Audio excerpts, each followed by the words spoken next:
हमारी स्थिति आज कहाँ है, एक समाज के तौर पे, एक देश के तौर पे और एक बिहार के तौर पे। मैं बिहारी होने पर गौरव करता हूँ, इसलिए नहीं कि यहाँ सबसे ज्यादा आईएएस बनते, ये फर्जी मिथ है, ये झूठ है, ऐसा नहीं है।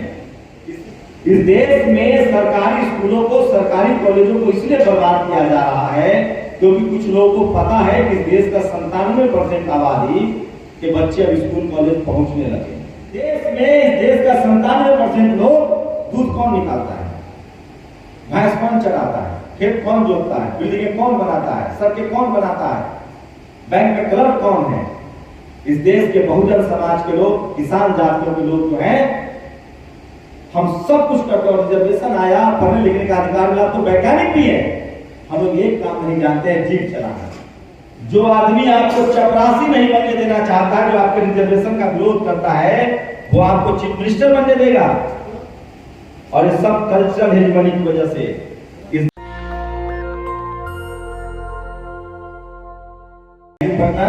Thank you Bihar, thank you Magadh. आके यहाँ अच्छा लगता है हमेशा से। हम सबकी जड़ें यही हैं, हम सब लोग यहीं से हैं और मौका भी अच्छा है।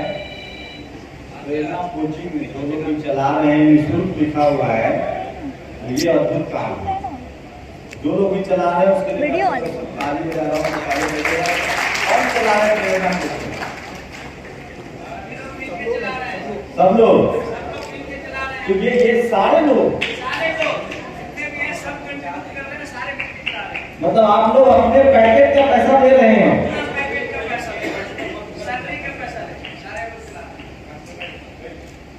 और कितने कितने लोग हैं आप लोग कंट्रीब्यूट जो कर रहे हैं। अच्छा, राजेंद्र प्रसाद सिंह जी यही है, मुझे पता ही नहीं था कि मुझे इस कार्यक्रम में आना। सर को प्रणाम। तो मैं तो जितना इतिहास सीख रहा हूँ उन्हीं से सीख रहा हूँ। मेरी बात हुई, मैं दिल्ली में था कि हम लोग पटना में मिलेंगे, लेकिन मुझे नहीं पता कि तुमको किसी कार्यक्रम में आना है। सर एक बार खड़े हो जाइए सर। आपको कितने लोग इससे अवगत है, कितने लोग इनको जानते हैं? यहाँ इनको आप लोग फेसबुक ट्विटर पर जाके पढ़िए। मगध का साहित्य, भारत का साहित्य, उदय भारत का साहित्य, सम्राट अशोक का साहित्य, हमारे वंशजों का साहित्य, इनसे बढ़िया कोई नहीं लिख रहा है इतिहास, और कोई नहीं बता रहा है। मैं जो भी हूँ, डॉक्टर राजेंद्र प्रसाद सिंह के पढ़ने लिखने के बाद ही अपनी समझ बढ़ी है, तो शुक्रिया। अब वो तो आप लोग की कोशिश होनी चाहिए, बोलना चाहिए लोगों को। हाँ, बहुजन समाज अपने ही लोगों को भूल जाता है। आपको पता है, इस पर आपने दुखती रथ पर हाथ रख दिया। इसी समाज में कुछ लोग हैं जो अपने आप को 1000 श्री, 108 श्री, 1000 लाख श्री कहते हैं, और हम लोग को अपने लोग का सम्मान से नाम लेना भी नहीं जानते हैं। लोग बोल देते हैं मायावती जी नहीं बोलेंगे, मायावती। लालू प्रसाद यादव जी नहीं बोलते हैं, लालू यादव। तो हम लोग को अपने लोगों का सम्मान करना पड़ेगा, ये तो हमें सीखना पड़ेगा। खैर, जो लोग भी हैं, और बिहार की धरती है और यहाँ ज्ञान की धरती रही है। आपके यहाँ नालंदा जैसी यूनिवर्सिटियां रही हैं जहाँ दुनिया के लोग पढ़ाने आते थे, लेकिन कुछ हुआ है। राजेंद्र सर बताएंगे। सर जब खुद है तो मैं ज्यादा बोलूंगा नहीं, मुझे लगा था कि मैं बोलूंगा, लेकिन जब सर है तो मैं बोलूंगा तो मैं फंस जाऊंगा। कुछ गड़बड़ हुई तो वो चेक करेंगे। आप सोचिए, आप कल्पना कीजिए क्या हुआ होगा। पिछले सिर्फ आप 2000 साल का इतिहास देखें तो इस देश में एक गौरवशाली भारत रहा है, सम्राट अशोक का भारत, जिसको लोग अखंड भारत कहते हैं। मैं आऊंगा कोचिंग पर ही आऊंगा। तो सम्राट अशोक का भारत अखंड भारत क्यों था? क्योंकि वहां पाली और प्राकृत थी, पढ़ाई लिखाई था, और चपर नसर, चपर जैसे लेखक थे जिनको बाद में चाणक्य बना दिया गया, तो वहां चपर थे। आप सोचिए, सिंधु घाटी की सभ्यता में भी लिखने की प्रथा थी,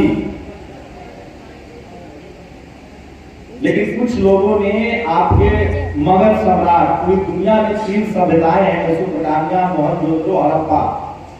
आप एक सभ्यता के प्रतीक है पटना, मगध। यही सोने का महल था जिसको जलाया गया कदम कुआं सर के हिसाब से। तो इतना गौरवशाली इतिहास था, लेकिन सवाल है कि हम आज कहां हैं, हमारी स्थिति आज कहां है, एक समाज के तौर पे, एक देश के तौर पे और एक बिहार के तौर पे। मैं बिहारी होने पर गौरव करता हूं, इसलिए नहीं कि यहाँ सबसे ज्यादा आईएएस बनते, ये फर्जी मिथ है, ये झूठ है, ऐसा नहीं है। इससे ज्यादा अकेले जेएनयू के बच्चे क्वालिफाई करते हैं, केरल भी टॉप पर है, बिहार के बच्चे, ये सब मिथ है। इसको डेटा पर कसिएगा तो ये फर्जी बात है। हाँ, बिहार के बच्चे अब पढ़ाई पलायन बहुत ज्यादा है, क्योंकि यहाँ रिसोर्सेज नहीं है, कोटा जाते हैं, डीयू जाते हैं। हमारे यहाँ जेएनयू होना चाहिए था, पटना यूनिवर्सिटी को सेंट्रल यूनिवर्सिटी का दर्जा नहीं मिला। तो बिहार में कम से कम हर जगह हर जिले में जो कॉलेज यूनिवर्सिटी की स्थिति है वो खराब कर दी गई। इसके पीछे गहरी साजिश है, और वो साजिश मुझे समझ में तब आया जब मैं पत्रकारिता में आया और मैंने कॉलेज यूनिवर्सिटी देखे। बाकायदा मैं अपने बारे में बताऊं, मेरी कोई स्कूली तालीम नहीं हुई है। मैंने जैसे तैसे मैट्रिक पास किया, जैसे तैसे इंटर पास किया, जैसे तैसे ग्रेजुएशन किया वैशाली गेस्ट पेपर से, और उसके बाद में Indian institute of mass communication से मैंने जर्नलिज्म का कोर्स किया। वहीं से सारे पत्रकार बनते हैं,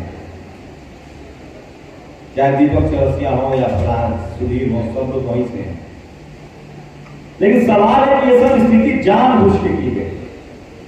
इस देश में सरकारी स्कूलों को, सरकारी कॉलेजों को इसलिए बर्बाद किया जा रहा है क्योंकि कुछ लोगों को पता है कि देश का 97% आबादी के बच्चे अब स्कूल कॉलेज पहुंचने लगे। इसलिए सरकारी इंस्टीट्यूशन, सरकारी कॉलेजेस को बर्बाद किया जा रहा है। और मैं लगभग गलगोटिया, मणिपाल और तमाम जो प्राइवेट इंस्टीट्यूट है मैं उसमें लेक्चर लेकर आया हूं।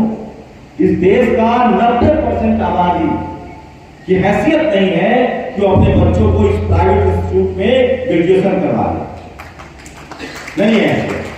और उसमें खासकर एससी, एसटी, ओबीसी की जातियां और जो जाट, गुर्जर, पटेल, मराठा, किसान जाति है, उनकी तो बिल्कुल हैसियत नहीं है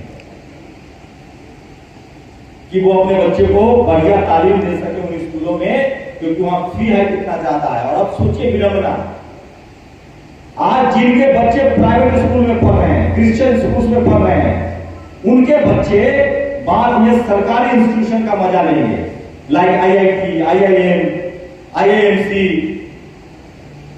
इन तमाम इंस्टीट्यूट में जो सरकारी प्रीमियर इंस्टीट्यूट है वहां से पढ़ाई करेंगे, क्योंकि उनका बेस बहुत अच्छा है, अंग्रेजी बहुत अच्छी है, और वो 10+2 प्राइवेट इंस्टीट्यूट से, प्राइवेट स्कूल से करके आए हैं।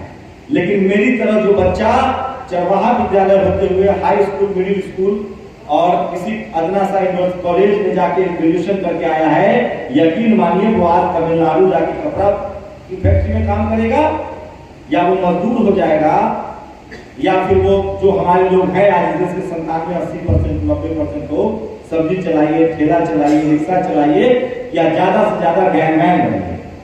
उससे भी ज्यादा बड़े सपने हैं जो बैंक क्लर्क बने। मैं किसी को खराब नहीं कह रहा, दरअसल सुधार एक प्रक्रिया है। आपको सोचना पड़ेगा आज कैम्ब्रिज में किनके बच्चे पढ़ रहे हैं और कौन पढ़ा रहा है। भारत में 3 करोड़ एनआरआई, ये कम संख्या नहीं है, 3 करोड़ लोग विदेश में रहते हैं। जैसे बिहार के 10 करोड़ लोग पूरे भारत में रहते हैं।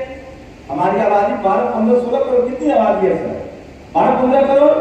किसी न किसी वजह से लोग आते जाते रहते हैं, कोई कहीं काम कर रहा है, कोई कहीं पढ़ रहा है, मतलब पूरा पलायन नहीं है, लेकिन 10 करोड़ के आसपास लोग टर्न आउट करते रहते हैं, रोजगार है, बिजनेस है। आप लद्दाख जाइए, वहां हमारे लोग सड़कें बना रहे हैं। आप शिमला के सुदूर पहाड़ियों में जाइए, लेह लद्दाख, जूनागढ़, सब जगह बिहार के लोग सब्जी बेच रहे हैं, ठेला भी चला रहे हैं, रिक्शा भी चला रहे हैं। बस समानता उसमें एक है, जो कॉलेज यूनिवर्सिटी में बिहार के लोग हैं वो जाति विशेष के लोग हैं, और जो मजदूर है वो भी एक जाति विशेष के लोग हैं। और वो कौन जातियां हैं किसी से छुपा नहीं है। ये क्यों हुआ ऐसा? ये एक बड़ी कॉन्स्पिरेसी है। पहले आपको फूले साहब की लाइन है, विद्या बिन गति गई, गति बिन मति गई, मति बिन व्यापार गया, और व्यापार बिना हम शुद्ध कहलाए। हमारे लोग बिजनेस से बाहर कर दिए गए क्योंकि वो पढ़ाई से बाहर हुए, और पढ़ाई से बाहर हुए। आज के डेट में मैं आईएएस पर जा रहा हूं, 85 कैबिनेट सेक्रेटरी में 3 लोग SC ST OBC के हैं और जाट मराठा पटेल गुर्जर भी नहीं है। ऐसा भी मत समझिए कि वो है। 34 सुप्रीम कोर्ट के जज हैं, उसमें मात्र 3 SC ST OBC के हैं, बाकी ठाकुर भी नहीं है जज। अब तो वैसे समाज के भी नहीं है, समझिए कौन लोग जज है। चपरासी से लेकर चीफ जस्टिस तक जो लोग बैठे हुए हैं, और आप यकीन मानिए आज की खबर बता रहा हूं, IIM हरियाणा, वहां एक शर्मा जी बिना ग्रेजुएशन के डायरेक्टर बने हुए थे और जो कंप्लेन हुआ तो सरकार ने हटाया नहीं, बाद में कोर्ट में हलफनामा देकर उन्हें झूठ बोला और आज उनकी खबर आ गई कि उनके पास ग्रेजुएशन की डिग्री नहीं है। ये हिम्मत कहां से आती है? कोई आदमी ग्रेजुएशन न करे, चोरी से प्रिंसिपल बन जाए, समझ में आता है, वो डायरेक्टर बन के बैठा हुआ है। ये कहां से हिम्मत आती है? ये सोशल संपत्ति बोलते हैं इसको, सोशल से जाति की हनक, ये जाति की ताकत है। इस देश में जो किसान है, मजदूर है, कामगार है, उनको सर पर खड़ा कर दीजिए। और जो लोग अपने आप को सो कॉल्ड, राजेंद्र बाबू लिखते हैं कि पद मतलब पावर तो ले आओगे कॉन्स्पिरेसी करके, लेकिन पैरों में ताकत कहां से लाओगे? वो तो इस देश के मजदूर, किसान, खेतीहर, आदिवासियों के पैरों में है ना। मेडल वो जीतेगा, रंग सूर्य कुमार यादव छक्के मारेगा। साजिश के तहत तमाम पावर सेंटर से दूर कर दिया गया। वो तो गनीमत बनाइए कि UPSC कम से कम है, जो देश की प्रीमियर नौकरी है, क्लास 1 की नौकरी है, जिसके बाद लोग सेक्रेटरी बनते हैं। IAS की कोई हैसियत होती है साहब? IAS बनने सेक्रेटरी आप कब बनते हैं? कैबिनेट सेक्रेटरी जब आपका 3 साल नौकरी बचा होता है, जब आप सारे डिसीजंस लेते हैं। लेकिन भारत के SC ST OBC, Jat Gurjar Patel Maratha secretary इसलिए नहीं बन पाते हैं, ये रिजर्वेशन नहीं देंगे आपको, लेकिन एज रिलैक्सेशन देंगे। अब आप 40 साल में IAS बनिएगा, आपका प्रमोशन होगा नहीं, आप सेक्रेटरी नहीं बन पाएंगे, आप रिटायर पहले हो जाएगा। जो 32 साल में, 30 साल में, 28 साल में जाके UPSC करेगा, वो सबसे लंबा नौकरी करेगा और वो सेक्रेटरी बनता है। तो हर लेवल पे कॉन्स्पिरेसी है। आप हमको एज रिलैक्सेशन का रिजर्वेशन खत्म कर दीजिए, हमको एज रिलैक्सेशन नहीं चाहिए। हमारा रिजर्वेशन कंप्लीट हो। एज रिलैक्सेशन के नाम पर एक और खेल चल रहा है कि अगर आपने गलती से एज रिलैक्सेशन ले लिया है रिजर्वेशन में, तो आप अगर जनरल में क्वालिफाई करते हैं तो आपको ठेल के रिजर्व कैटेगरी में डाल दिया जाएगा। मतलब सारे 49% रिजर्वेशन 90%, 97% लोगों के जिम्मे है और 50% सीटें 3% लोगों के जिम्मे है। इकोनॉमिक वीकर सेक्शन का देख लीजिए। और ये सब हमारे UPSC के प्रोफेसर को पढ़ाने चाहिए। मैं देखता हूं दृष्टि वाला जो विकास कीर्ति है, वो क्यों फेमस है? वो डॉक्टर अंबेडकर को कोट करते हैं, वो फूले को कोट करते हैं, वो पेरियार को कोट करते हैं। हमारे वाले लोग पता नहीं क्यों शर्माते हैं। हम जो बात कर रहे हैं वो सिर्फ और सिर्फ इंसानियत की बात है, बराबरी की बात है, नैतिकता की बात है। हमें कहा जा रहा, अभी हम आ रहे थे तो हमें सब लोगों ने बहुत एप्रिशिएट किया, जैसे हम कोई जेम्स बॉन्ड है। अरे आप बड़े हिम्मती हैं, बड़े अच्छे काम कर रहे हैं। अरे क्यों अच्छा काम कर रहे हैं? हम कहा, हमारे कोई तलवार लगे हुए हैं, राइफल लगे हुए हैं, टैंक है। मैं एक साधारण हार मांस का आदमी हूं। ये जो मानसिक आप जो मुझे मजबूत कह रहे हैं क्योंकि आप मानसिक रूप से कमजोर है, मैं कोई मजबूत नहीं हूं। मैं आप ही की तरह हार मांस का आदमी हूं, बस फूले पेरियार अम्बेडकर को बोल रहा हूं। इस देश में, इस देश का 97% लोग दूध कौन निकालता है, भैंस कौन चराता है, खेत कौन जोतता है, बिल्डिंगें कौन बनाता है, सड़कें कौन बनाता है, बैंक में क्लर्क कौन है? इस देश के बहुजन समाज के लोग, किसान जातियों के लोग जो हैं, हम सब कुछ करते हैं। रिजर्वेशन आया, पढ़ने लिखने का अधिकार मिला, तो वैज्ञानिक भी है। हम लोग एक काम नहीं जानते हैं, जीप चलाना, खेतराई करना। खेतराई बोलते हैं ना, बस कुछ आर्गुमेंटेटिव नहीं है हम लोग। अमर सिंह की किताब पढ़िए, द आर्गुमेंटेटिव इंडिया। हम लोग बात लिखना नहीं जानते हैं, बोलना नहीं जानते हैं, इसीलिए हम लोग हाशिए पर है। जिस दिन बहुजन समाज का आदमी बोलना शुरू कर देगा, हमारी जीत उसी दिन तय हो जाएगी।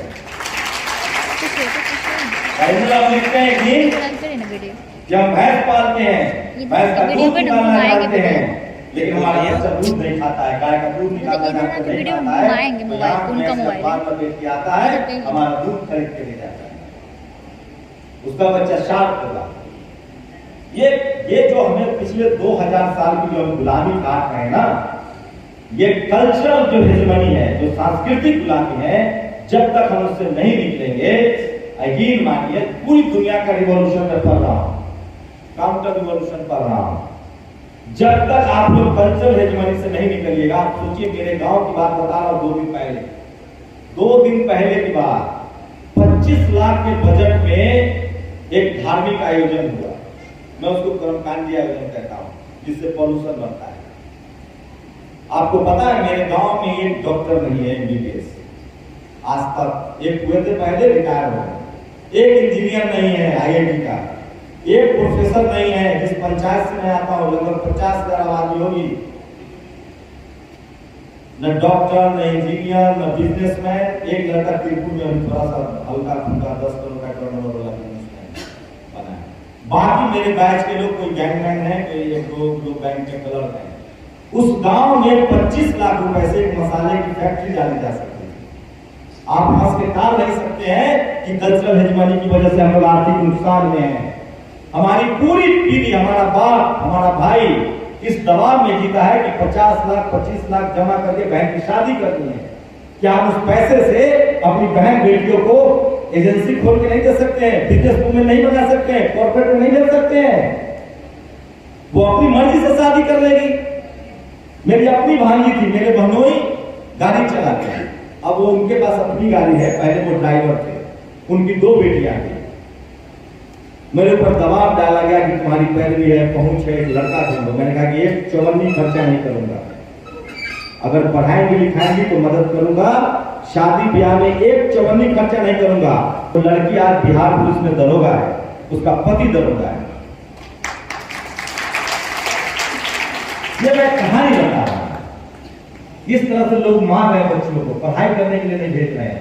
तो आप उसको बिजनेस वूमेन बनाइए। शादी का दबाव खत्म होना चाहिए, दहेज का दबाव इसलिए खत्म, दहेज अपने आप खत्म हो जाएगा जिस दिन लड़की मारुति की शोरूम चलाएगी, हीरो होंडा की शोरूम चलाएगी, तो कॉर्पोरेट वुमेन होगी, कौन दहेज मांग लेगा साहब? ये कल्चर जो हम लोग के कल्चर जो डेफिसिट है, ये जो धर्म के नाम पर ये जो पूरा आडंबर रचा गया है, तलवार लटकाना, हम राजा हैं, घोड़ी पर चढ़ के जाना है, वो तो शेड्यूल का अनटचेबल लोगों का तो समझ में आता है क्योंकि उनके साथ भेदभाव हुआ है, तो एक प्रतिकार है। जिनके साथ अनटचेबिलिटी नहीं हुए वो तलवार ले रहे हैं, घोड़ी पर जा रहे हैं, करोड़ों का खर्चा हो रहा है। अरे खुशियां मनाने का और भी तरीका है, खेत बेच के खुशी मनाएंगे, कर्जा लेके खुशी मनाएंगे।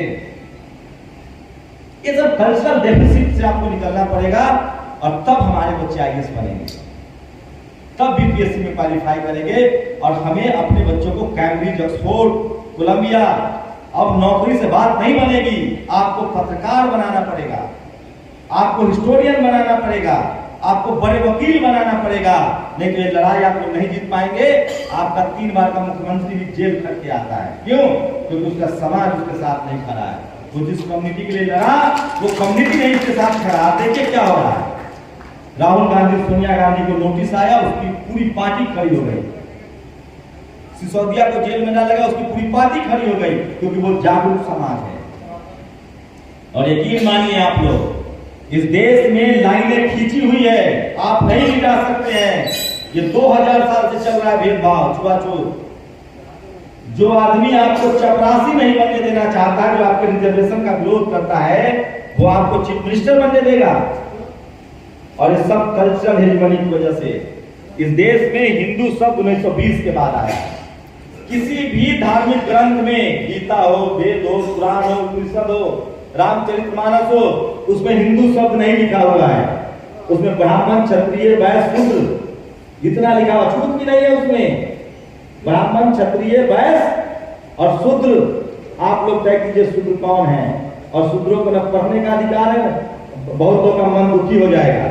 बड़ी कॉन्स्पिरेसी के तहत आरएसएस ने हर जाति को एक भगवान पकड़ा दिया है, ताकि आप उस फोल्ड से न निकले और हमें लोग मारने लगेंगे अगर हम यहां से बोलना शुरू कर देते हो। आपको पढ़ने लिखने से रोका जा रहा है। और ये जब आप पढ़ेंगे नहीं, आपके हिस्टोरियन नहीं होंगे, आपके लॉयर नहीं होंगे, वकील नहीं होंगे, जज नहीं होंगे, आप ये लड़ाई नहीं जीत पाएंगे। आपको पता है किसी को 2 घंटे में जमानत मिलती है और कोई 3 बार का मुख्यमंत्री पूरी जिंदगी जेल में गुजारने के लिए आज मजबूर है। ये सब जाति की वजह से हो रहा है। जो समाज आपको चपरासी नहीं बनने देना चाहता है वो चीफ मिनिस्टर बनने देगा आपको। आप गफलत में, भूल में है। आपको अपने लोगों को जोड़ना पड़ेगा। और यकीन मानिए, जो लोग आपको हिंदू सब पर डरा रहे हैं उनसे पूछिए कि मैं हिंदू हूं तो मेरा शहर में जमीन क्यों नहीं है। आप 10 साल का यूपीएससी का इंटरव्यू देख लीजिए। जेएनयू जैसे संस्थान जहां सबसे डेमोक्रेटिक इन्वायरमेंट है, जहां के सवर्ण प्रोफेसर अपने आप को लेफ्टिस्ट कहते हैं, ब्राह्मण प्रोफेसर, जेएनयू जैसे संस्थान में रिटेन में 70 नंबर है और 30 नंबर होता है वाइवा का, पीएचडी के दाखिला में। सर 70 नंबर में 65 नंबर लाने वाला एससी एसटी ओबीसी के बच्चे को वो वाइवा में 4 नंबर देता है। 70 4 कितना हुआ? 74। और जो लड़का वहां 60 नंबर लाता है रिटेन में और अगर वो सवर्ण समाज का है तो उसको 25 नंबर देते हैं वाइवा में। बताइए 60 और 25 कितना हुआ? 85। और वो टॉप करता है जेएनयू का। सोचिए, जिसको लिखने आता है वो बोलना नहीं जानता होगा। ये मानसिक कमजोरी है हम लोगों की और मैं इसी कमजोरी पर हमला कर रहा हूं और मैं कोई अद्वितीय काम नहीं कर रहा हूं। मैं हार मांस का बनाती हूं, 2 थप्पड़ मारिएगा मैं गिर जाऊंगा। ये जो मानसिक गुलामी है, ये जो कल्चरल गुलामी है, इससे निकलना पड़ेगा आपको। हमारे पास तमाम साहित्य है, ये होली, दिवाली, ये सारा बुद्ध सभ्यताओं से लिया गया है, लेकिन उसको ध्वंस कर दिया गया है। उनका धर्म व्यापार है। गुरु नानक साहब क्या कहते थे? No caste, no race, no caste. एक साथ बैठ के खाओ। रैदास क्या कह रहे थे? कबीर क्या कह रहे थे? फूले क्या कह रहे थे? पेरियार क्या कह रहे थे? जगदेव बाबू क्या कह रहे थे? पेरियार लाल सिंह यादव क्या कह रहे थे? हमारे योद्धाओं को हम लोगों ने हमेशा अकेला छोड़ दिया। हम समूह के तौर पर उनके साथ खड़े नहीं हुए, उनको इंडोर्स नहीं किया, इसलिए हमें कोई मार के चला जाता है। रैदास साहब की हत्या हुई लेकिन हम लोग एक गौरवमयी परंपरा से आते हैं। हमने महिला अधिकारों के लिए सबसे पहले लड़ा है। बुद्ध के दौर से वो लड़ाई चल रही है। आदिवासी हो, पिछड़ा हो, दलित हो, हमारी महिलाएं, हमारे माँ आज भी पिताजी को 2 थप्पड़ बजा देगी अगर वो गलत काम करेंगे तो इसलिए कह रहा हूं कि हम लोग एक समाज के तौर पे, इंसान के तौर पे हमने कोई खोट नहीं है, हमने शोषण नहीं किया है, हम तो प्रतिकार नहीं कर पा रहे हैं, हम तो बदला लेने की बात तो दूर है, हम तो अपने अधिकार की बात नहीं कर पा रहे हैं। इसलिए हम लोग को सताया जा रहा है, दबाया जा रहा है और उसकी 2 बड़ी वजह हैं, कल्चरल हेजेमनी और हमारी न बोलने की काबिलियत। और ये हमें करना पड़ेगा। आप यकीन मानिए, आप कुछ भी हो गए, आज जो परिस्थिति चल रही है, जो गांव में जो जातिवाद खत्म हो गया है। सर गांव में जातिवाद नहीं है। गांव में जो जातिवाद है वो अब किसान जातियां कर रही है। यादव, कुर्मी, कोयरी, जाट, गुर्जर, पटेल, मराठा, वो जाति अत्याचार कर रहे हैं और वो एससी एसटी में बुक हो रहे हैं। उनका अत्याचार किस तरह का है? भैंस चढ़ गया, बकरी चढ़ गया, आम तोड़ लिया, गन्ना काट लिया और भाई साहब वो उसने उनको मारा और एससी एसटी एक्ट में बंद हो गए। खत्ते रहिए जेल। अब जो जातिवाद है वो कॉलेज में है, यूनिवर्सिटी में है, मीडिया में है, जुडिशियरी में है, ब्यूरोक्रेसी में है, बिजनेस में है, फिल्म में है, स्पोर्ट्स में है।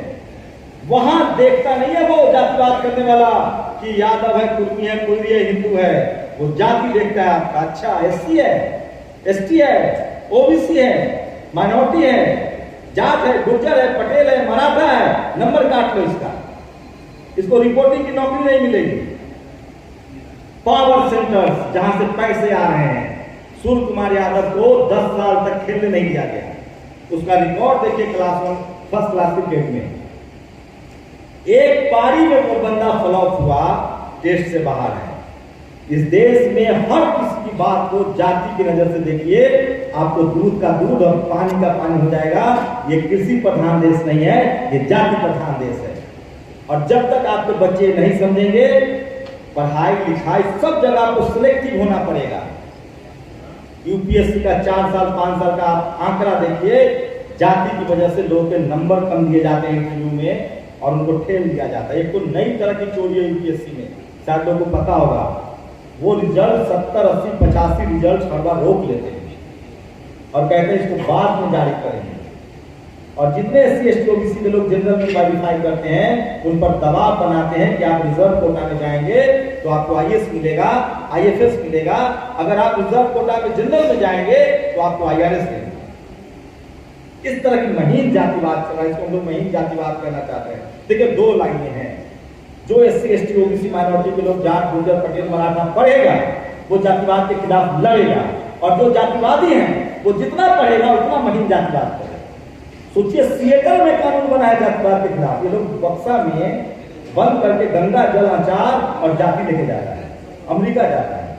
अभी कनाडा के हाई स्कूल में जातिवाद के खिलाफ लॉ बनाने की बात हो रही है। आपको लगता है आपको छोड़ देंगे?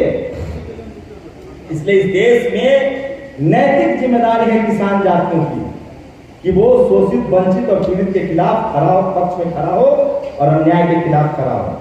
रही बात पढ़ाई लिखाई की, तो सोच लीजिए कि हम इस रेस में इतने पीछे हैं, हम लोग जी कैसे रहे हैं। मुझे तो कई बार यही समझ में नहीं आता है कि हम लोग कैसे सरवाइव कर रहे हैं। जो आजादी के समय जिनके पिताजी टीचर थे, अब सोचिए अंग्रेज के समय पढ़ने लिखने का अधिकार किसको था, मुगलों के समय किनको था। हमारे लोग तो स्कूल कॉलेज भी नहीं गए थे, मैक्सिमम लोग होंगे जो दूसरा तीसरा जनरेशन के होंगे। तो जिनके पिताजी आजादी के समय टीचर लगे हुए थे, उनके बच्चे आज कैम्ब्रिज, ऑक्सफोर्ड, कैलिफोर्निया, पेप्सिको की चेयरमैन है इंदिरा नूई, IIT का, गूगल का हेड है सुंदर पिचाई। तो ये सुधार जो है ना, ये सालों साल में आता है। हम लोग अभी कॉलेज यूनिवर्सिटी जाना शुरू किए हैं। हमारे सरकारों को ये नैतिक जिम्मेदारी है, कम से कम बहुजन सरकारों को, कि वो स्कूल कॉलेज जो सरकारी है उसको ठीक करे। और जिन लोगों ने ये फ्री का कोचिंग शुरू किया है उनका मैं तहे दिल से धन्यवाद करता हूं। मैं इसका प्रचार प्रसार करूंगा ताकि मैक्सिमम संख्या में लोग आए, क्योंकि हमारे लोगों का जो ड्रॉप आउट है स्कूल से, जो ड्रॉप आउट है वो 99% बहुजनों का ड्रॉप आउट है। किसी तरह से उसको मैट्रिक, 12, ग्रेजुएशन करवाना है ताकि कम से कम वो सोचने समझने की शक्ति उसके अंदर हो। आज जो र्यूमर चल रहा है तमिलनाडु में, एक भी किसी को गाली नहीं दी गई है।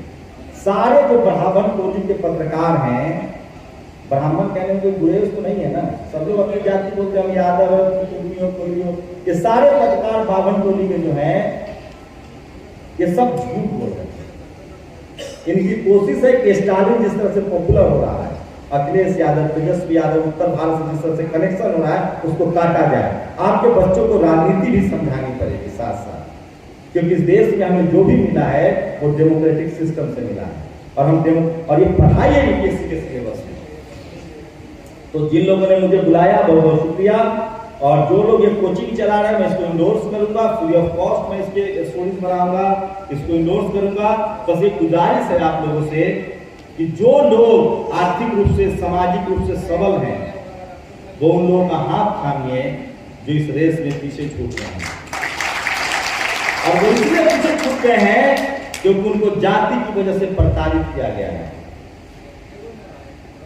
और वो तमाम चीजों पर बहस कीजिए, चाहे वो खाने का डिस्कोर्स हो, आपको खाने पर भी जो पाबंदियां लगाई जाती है। कभी मेरे साथ जो गाड़ी में आ रहे थे, उन्होंने बड़ा शौक से कहा कि मैं तो शाकाहारी हूँ।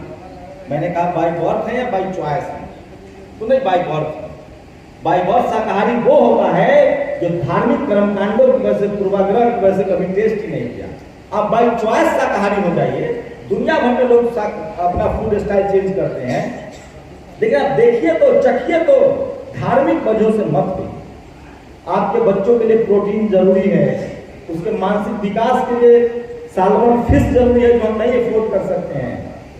प्रोटीन का ऐसा बहाना मत कीजिए कि गुड सोर्स ऑफ प्रोटीन और भी हैं।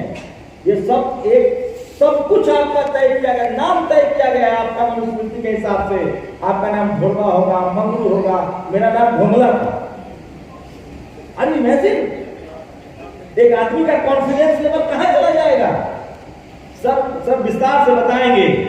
नामकरण में भी लोगों का नाम तय हुआ है कि तुम्हारे नाम से तुम्हारी जाति पता हो जाए और तुम्हारा कॉन्फिडेंस लेवल गिर जाए।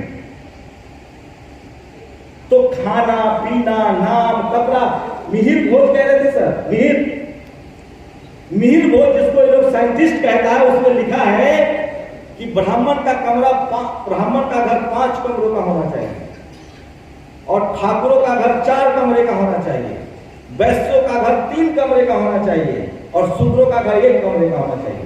ये लिखा हुआ है भाई साहब, मानिए आप लोग इसको। ये सब कल्चर, आप बताइए हमारे लोगों के पास प्लैटिनम पहनने के लिए पैसा नहीं है, गोल्ड के लिए पैसा नहीं है, डायमंड के लिए पैसा नहीं है और 10-10 हजार में पत्थर साइंस पहनते हैं। वो ना तो फैशन है, पूरी दुनिया में प्लैटिनम गोल्ड पहनते हैं। यहाँ तो ग्रह नक्षत्र ठीक कर रहा है। बताइए राहु केतु मतलब कितना प्रकाश मील की दूरी है, वो राहु केतु ये शादी में अरंडा लगाने के लिए बैठा हुआ है। कैसे कैसे मिथ करे गए हैं और ये व्यापार है उनका, वो जातीय व्यापार है। वो धीरेन्द्र शास्त्री नाम का एक जो टीवी दिखा रहा है आपको, इस देश में सबसे ज्यादा आपके हितों के खिलाफ अगर कोई है तो वो टीवी और अखबार है, फिल्में हैं, उसको देखना बंद कीजिए। अब हम लोगों ने उस पर नकेल कर दिया। आज के डेट में मैं जहां काम करता हूं नेशनल दस्तक में, उसकी व्यूअरशिप मिनिमम 75 मिलियन महीने का और मैक्सिमम 300 मिलियन। अब ये लोग घबरा रहे हैं। अब ये क्या कर रहे हैं कि दलित पिछड़े आदिवासी को खूब चैनल पे बैठा रहे हैं ताकि आप देखिए और सुने। हम कह रहे कि भैया हमें नौकरी दो। एक एंकर की सालाना इनकम 12 करोड़ रुपए होती है। जो बड़े बड़े एंकर है, मिनिमम बता रहा हूं भाई साहब, एक एंकर की सालाना इनकम मिनिमम 12 करोड़ रुपए है और मैक्सिमम 100 करोड़ रुपए का कॉन्ट्रैक्ट है साल भर का। कौन सी नौकरी करिएगा तो 1 करोड़ रुपए महीना कमाइएगा। आपका कोई है गुरमी, कोई नहीं, यादव, कोई है एंकर? कहां है आप? झूठ मूठ के झुनझुना लिए घूम रहे हैं क्योंकि आपने अपने आप को किसी के सहारे छोड़ दिया है। एक लाइन में दुनिया खत्म होती है। तथागत बुद्ध ने कहा है कि आप अपने काम के, आप जिस दिशा में कोशिश करेंगे, आप अपने बच्चा को क्रिकेटर बनाएंगे, न खेलेगा इंडिया टीवी रणजी खेलेगा, नहीं बनेगा, कुछ और करेंगे। आप जिस दिशा में प्रयास करेंगे उस दिशा में आपको सफलता मिलेगी। इसलिए बड़े सपने सोचने कीजिए और बहुजन समाज के हर बच्चे को, वो बने ना बने, यूपीएससी की तैयारी तो करानी ही चाहिए। और यूपीएससी की तैयारी करने का मतलब है कि ग्रेजुएशन तो करेगा ही करेगा। हमें वहां से सोचना शुरू करना पड़ेगा। और जब बुद्ध ने कहा है कि कोई भगवान नहीं है तो दुनिया में उनसे बड़ा कोई फिलोसफर है क्या? इसका मतलब नहीं है। तो आप लोग अपने बच्चे को कम से कम यूपीएससी की तैयारी कराइए। यूपीएससी की तैयारी का मतलब है ग्रेजुएशन, और ग्रेजुएशन का मतलब है कि उसके सोचने समझने की शक्ति जरूर मजबूत होगी। फिर उसको किसी जेम्स बॉन्ड बनने की जरूरत नहीं है, वो सब शंभू कुमार सिंह की तरह बोलना शुरू करेगा। बस हम लोग को बोलना शुरू करना है। हम हार रहे हैं, इसकी वजह है कि हम बोल नहीं पा रहे, और बोल इसलिए नहीं पा रहे हैं क्योंकि हम पढ़ नहीं पाए, और पढ़ नहीं इसलिए पाए क्योंकि हमको पढ़ने नहीं दिया गया। और अब जब मौका मिला है, डेमोक्रेसी आई है, शुक्रिया बाबा साहेब, एक संविधान है। नहीं तो हमें नहीं मिलते लालू यादव, नहीं मिलते जगदेव बाबू, नहीं मिलते कर्पूरी ठाकुर, नहीं मिलते रामविलास पासवान, नहीं मिलती मायावती। इस देश के टीवी अखबार ने, जैसे अभी देखिए तमिलनाडु में किसी को खरोच नहीं आया है, साबित कर दिया ना कि यूपी हिंदी पट्टी वालों पर हमला हो रहा है। इसी टीवी अखबार वालों ने आपके दिमाग में भर दिया कि आपका नेता चोर है और बाकी लोग मनरेगा में मजदूरी करते हैं। इस देश का एक भी एससी, एसटी, ओबीसी और जात किसान जाति का आदमी नहीं है जो 1000 करोड़ का स्कैम किया, घोटाला किया। कौन लोग विदेश पैसा लेके जा रहा है? सोचिए, इस देश का एक बढ़ई का लड़का, आप लोग नाम सुने होंगे, जिसने इस देश के हर जिले में टेलीकम्युनिकेशन स्थापित कर दिया। उसके नाम को गुमनाम कर दिया गया। वो अमेरिका में रहते हैं, आप, मैं नाम भूल रहा हूं, मेरे मुंह पर नहीं आ रहा है, जो कांग्रेस के लिए भी काम कर चुके हैं, सैम पित्रोदा। अब वो कहते हैं कि मैं ओबीसी हूं। एसपीएल का मालिक नडार, माइक्रोसॉफ्ट का जो हेड है अभी, वो ओबीसी का है। तो ये वो नहीं क्लेम कर पाएगा क्योंकि वो जानता नहीं है, लेकिन हम सब लोग जानते हैं सुंदर पिचाई कौन है, इंदिरा नूरी कौन है। तो ये समझना पड़ेगा। आपके अपने लोगों को सम्मान कीजिए, समझिए, और एटलीस्ट जिन लोगों ने ये कोशिश की उनका बहुत बहुत शुक्रिया। और एक लास्ट लाइन कहूंगा, कभी भी घबराइए मत। हम लोगों पर जातिवादी होने का आरोप लगता है। सब कहते हैं कि रविदास, संत रैदास और कबीर ने जातिवाद के खिलाफ जमकर लिखा और अपनी जाति बताई, और तुलसी दुबे ने जमकर 135 से ज्यादा श्लोक उन्होंने ब्राह्मणों को श्रेष्ठ कहा है रामचरितमानस में, और उन्होंने अपनी जाति छुपाई। तो जातिवादी हम लोग हैं नहीं, हम लोग जातिवाद के खिलाफ लड़ रहे हैं। ये जो टीवी अखबार वाला कहता है कि बिहार यूपी में जातिवाद है, बिहार यूपी में जातिवाद के खिलाफ लड़ाई है। इसलिए इनकी बातों को मत सुनिए। ये जिसको अच्छा कहे उसको खराब माने, ठीक उल्टा सोचिए।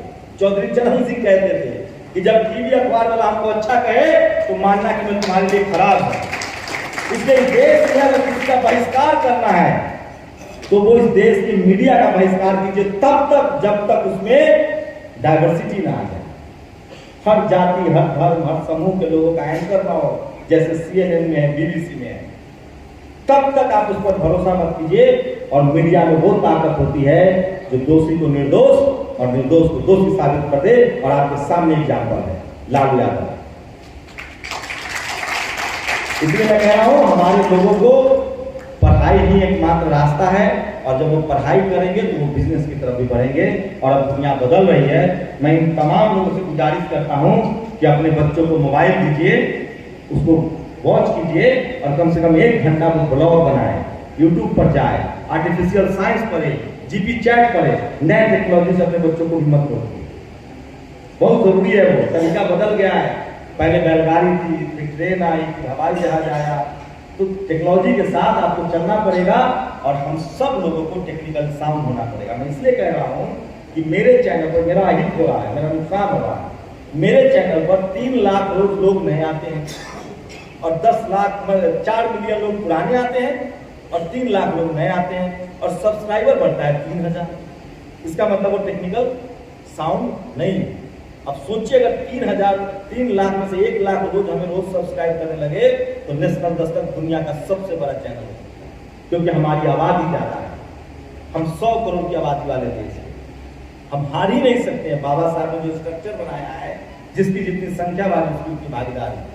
लेकिन हमें media, judiciary, college, university, bureaucracy, media और बिजनेस में हमारी भागीदारी नहीं है, और वो रास्ता यूपीएससी से खुलता है। हमें हर बच्चे को एटलीस्ट यूपीएससी की प्रिपरेशन करवाने की जरूरत है, किसी कीमत पर, चाहे उसके लिए जो भी हो। और वो तमाम लोग जिन्होंने मुझे सुना और जो लोग पैसा देते हैं इस इंस्टीट्यूशन के लिए, उनका मैं बहुत आभार हूँ, और मुझे फख्र हो रहा है कि मैं आपके समाज से हूँ। हम सब सिर्फ और सिर्फ भारतीय हैं। इसके खिलाफ जो भी आपको समझाए वो सब झूठ है, फरेब है। शुक्रिया। नेशनल दस्तक की आपसे गुजारिश है कि अगर इसको बचाना चाहते हैं तो नेशनल दस्तक को सब्सक्राइब करने के लिए रेड कलर के सब्सक्राइब बटन को दबाएं, फिर बेल आइकन की घंटी दबाएं। नेशनल दस्तक को बचाने के लिए बहुत जरूरी है कि हर खबर को शेयर करें, लाइक करें, कमेंट जरूर करें।